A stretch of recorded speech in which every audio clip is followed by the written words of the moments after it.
Dame Emma Thompson has 2 Academy Awards, a run of BAFTAs, a damehood, and nearly 50 years of being called one of the finest actresses Britain has ever produced.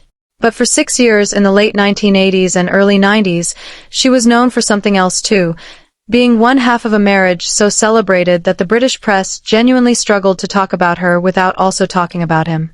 Then it fell apart, publicly, messily, and by her own account decades later, in a way that left her feeling, in her words, only half alive. What follows is the real story behind that collapse, and the far stranger, far more human story of how she put herself back together. Not with a fairy tale. With a man who, by his own admission, initially asked out the wrong woman. Emma Thompson met Kenneth Branagh in 1987 on the set of the BBC wartime drama Fortunes of War. Both were rising fast. Thompson had just won a BAFTA for her television work, and Branagh was already being talked about as the next great British actor-director. They married in 1989, and for a few years afterward, they weren't just a couple. They were an institution. Branagh directed Thompson in a string of films across the early 90s, Henry V, Dead Again, Peter's Friends, Much Ado About Nothing, and the two of them, on screen and off, became shorthand for a certain kind of glamorous, literate, distinctly English stardom. In 1992, Thompson won the Academy Award for Best Actress for Howard's End. A year later, she picked up 2 more Oscar nominations in a single ceremony. By any measure, this was 2 extraordinarily talented people at the peak of their powers, married to each other, at the peak of the world's attention. It would not survive one film they made without each other's full involvement, or rather, one film Branagh made with someone else. In 1993 and into 1994, Branagh directed and starred in Mary Shelley's Frankenstein, a big, operatic studio adaptation. His co-star, playing Elizabeth, the doomed love interest, was Helena Bonham Carter, an actress Thompson already knew, having worked alongside her the previous year on Howard's End. Bonham Carter later told the Los Angeles Times that she and Branagh had actually crossed paths years earlier, in 1988, at a poetry reading on a boat on the Thames, but hadn't really spoken until they were cast together on Frankenstein. Whatever the case, by the time the film wrapped, something had shifted.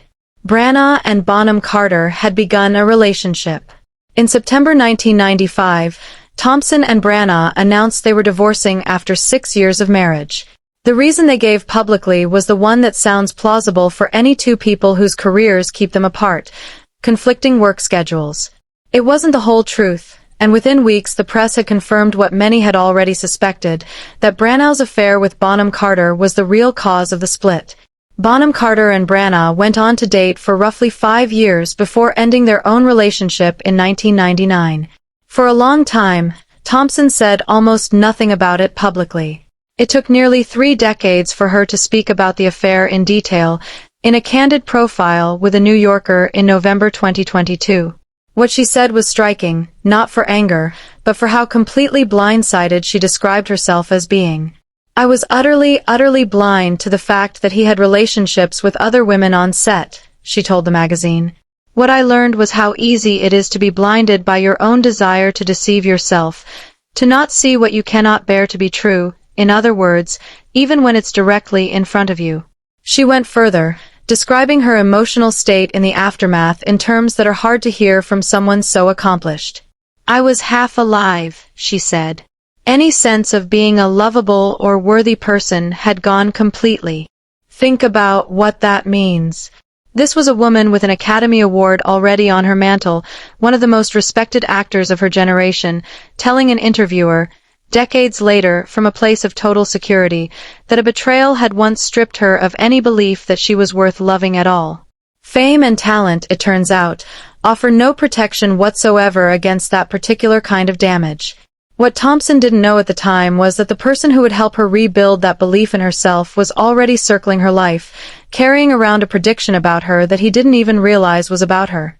While Thompson's marriage was quietly disintegrating in early 1995, she was also doing something that would end up mattering enormously to her future, writing the screenplay for, and starring in, a big-screen adaptation of Jane Austen's Sense and Sensibility, playing the reserved elder sister Eleanor Dashwood. One of her co-stars on that production was a relatively unknown British actor named Greg Wise, cast as the caddish John Willoughby. And according to Wise himself, he arrived on that set carrying a very specific piece of information. Before filming began, Wise had a conversation with a friend named Helen, someone he's described in interviews as a kind of clairvoyant, a white witch sort of thing, in his words, to The Express in 2014. Helen told him with total confidence that he was about to meet his future wife on the set of his first major film. Wise believed her. There was just one problem. At the time, Emma Thompson was still married to Kenneth Branagh, and Wise didn't know that marriage was already coming apart. So, working from the assumption that his future wife had to be someone available, he looked around the set and landed on the only other unattached woman in the main cast, a young, largely unknown actress named Kate Winslet, playing Eleanor's more impulsive younger sister Marianne. Everyone else on the film set was married, Wise later explained. So I thought, it has to be Winslet. I asked her out. He took her to Glastonbury. Accounts differ on whether this meant the town, near where they were filming, or the festival, and by his own description, it was the wrong call. There was no spark. Just, by most tellings, a rather flat evening between two people who had absolutely nothing romantic between them. The prophecy, on the surface, looked like a bust. It wasn't. It had simply pointed him at the wrong dashwood. Here's the part of the story that makes it genuinely unusual. The person who eventually redirected Greg Wise toward Emma Thompson was the very woman he'd just taken on that unremarkable date. Kate Winslet, spending time around both of them on set, noticed something Wise had completely missed, that the real chemistry wasn't between the two of them, it was between Wise and Thompson. So she told him plainly. As Wise recounted it, she pointed out that we were right for each other and told me that Emma's marriage was over. Suddenly, the prediction his friend Helen had given him made sense again. It hadn't been wrong. He just needed help reading it correctly. Thompson herself has told the story with her usual dry humor, recalling on a British talk show that Wise hadn't initially considered her because she was married and quite a lot older than him, a decade older, in fact. Once Winslet pointed him in the right direction, though, everything clicked. As Thompson put it, things happened that probably shouldn't have happened, meaning simply that their relationship began before her divorce from Branagh was fully finalized. In the same eventful year, 1995, that Sense and Sensibility hit theaters. But a prophecy and a nudge from a co-star don't heal a broken heart on their own. Thompson was still, by her own description, half alive. What came next took years, not months. There was no whirlwind. Thompson and Wise built their relationship slowly, over years, while she was still working through the wreckage of a 6-year marriage and a public betrayal. It would be 8 years before they married, a long runway by any standard, and one that suggests neither of them was in a rush to repeat old mistakes. Thompson has since summed up that period of recovery in a single often quoted sentence, delivered years later on BBC Radio 4, "Work saved me and Greg saved me." He picked up the pieces and put them together again. It's a small sentence carrying a lot of weight, an acknowledgement that both her career and this particular relationship functioned together as the thing that pulled her out of the collapse the affair had caused. Thompson and Wise finally married in 2003, in Scotland. By then they had already become parents. Their daughter Gaia was born in December 1999, conceived through IVF when Thompson was 39. She has spoken candidly about continuing IVF treatment for roughly 3 more years afterward, in hopes of a second biological child, without success. What happened next reshaped the family in a way nobody could have scripted. Around 2003, Thompson met a 16-year-old Rwandan refugee named Tindyebwa Agaba at a refugee council event. His childhood had been shattered by the 1994 Rwandan genocide. His father died of AIDS when Tindi was 9, his mother and 3 sisters were presumed dead in the violence, and at 13 he was kidnapped by the Interahamwe militia and forced into service as a child soldier before eventually escaping to Britain with help from an aid worker, arriving, by his own account, with nowhere to go. Thompson invited him into her home. What began as visits and shared holidays became something permanent. By around 2004, Tindi had become a full, informally adopted member of the family. Thompson later reflected, in that same New Yorker profile, on how the failed rounds of IVF had, in a strange way, made room for him. "I often think if it had worked there wouldn't have been space," she said. "So I'm very grateful the IVF didn't work, because every day I'm grateful for Tindy." Tindy went on to earn a degree in politics and international relations from the University of Exeter, followed by a master's degree in human rights law from SOAS University of London. He has since built a career in human rights and refugee advocacy, including work with a specialist policing unit supporting refugees, and founded a charitable organization aimed at helping African asylum seekers navigate life in Britain. Thompson has said that people who arrive with his kind of history, having survived what he survived, take nothing for granted, and that what they bring as citizens is something the rest of society badly undervalues. It's not the family structure anyone would have scripted for one of Britain's most decorated actresses. It's arguably a far more interesting one. Here's the part of Emma Thompson's story about love that tends to surprise people the most, precisely because she is, on paper, the star of some of the most romantic films ever made. Ask her directly about love, and she will not give you a fairy tale. Promoting her 2023 film What's Love Got to Do with It? On the Radio Times podcast, Thompson was asked what the film had taught her about love and marriage. Her answer was blunt: "It's philosophically helpful and uplifting to remember that romantic love is a myth and actually quite dangerous. We really do have to take it with a massive pinch of salt." She continued, "Long-term relationships are hugely difficult and complicated. If anyone thinks that happy ever after has a place in our lives, forget it. That is not the language of a cynic. It's the language of someone whose first marriage was destroyed by exactly the kind of storybook illusion she's warning against." She's also said elsewhere that over more than 2 decades her relationship with Wise has effectively died and come back as a new one several times over, a description of a marriage that survives not by staying the same, but by being willing to change. Greg Wise takes an almost identical approach. Asked for the secret to a lasting marriage, his answer, quoted widely, and about as far from Hollywood sentiment as it's possible to get, was simply, "You keep bloody working at it.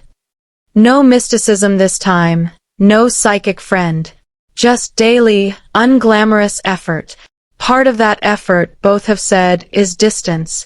Thompson and Wise frequently spend long stretches apart for work, and rather than treating that as a threat to the relationship, they've built it into how the relationship functions. Time apart, followed by a deliberate reconnection each time they come back together.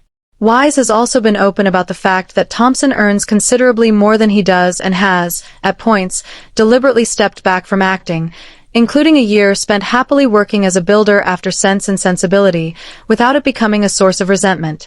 That ease under pressure was tested in the hardest possible way in 2016, when Wise's sister, Claire, died of bone cancer. He cared for her through her final months, later crediting the palliative care charity Marie Curie with helping him through it, and describing it as a balance of trauma and privilege. Afterward, Thompson gave him the thing he needed most: room. He's spoken about retreating to a cottage in Scotland to grieve in solitude, with Thompson's blessing, and, in a detail that captures their relationship as well as anything, she also reportedly sent him the largest bottle of whiskey he'd ever seen. Perhaps the clearest evidence of how thoroughly Thompson moved past the events of 1995 is how she talks about the people involved in it now. Speaking to the Sunday Times about Helena Bonham Carter, she described the entire episode, plainly, as blood under the bridge, something she said she has no interest in holding on to, or the energy to keep carrying. That reconciliation isn't just a line for interviews. Thompson, Branagh, and Bonham Carter all went on to appear in the Harry Potter film series. Branagh as the vain, incompetent Professor Gilderoy Lockhart, Thompson as the eccentric divination teacher Sybil Trelawney, and Bonham Carter as the villainous Bellatrix Lestrange, and by most accounts have remained cordial in the years since. That is, by any reasonable standard, an unusual outcome. Betrayals like the one Thompson describes tend to calcify into something people carry for the rest of their lives. She appears to have done the opposite, choosing, deliberately, not to let it define her. These days, Thompson and Wise split their time between London, where she stays close to her children and, for years, cared for her elderly mother, actress Phillida Law, and a home in Venice, a city she has said she dreamed about since childhood. The couple bought property in the city's historic center, took up Italian lessons, and were granted honorary Venetian citizenship in recognition of how seriously they'd committed to the move. Now in her late 60s, Thompson has described this stretch of her life as its best chapter yet, full of curiosity rather than regret. It's a striking place to arrive for a woman who once described herself as half alive, convinced that no one could find her lovable again. There was no single moment where that changed. Not really.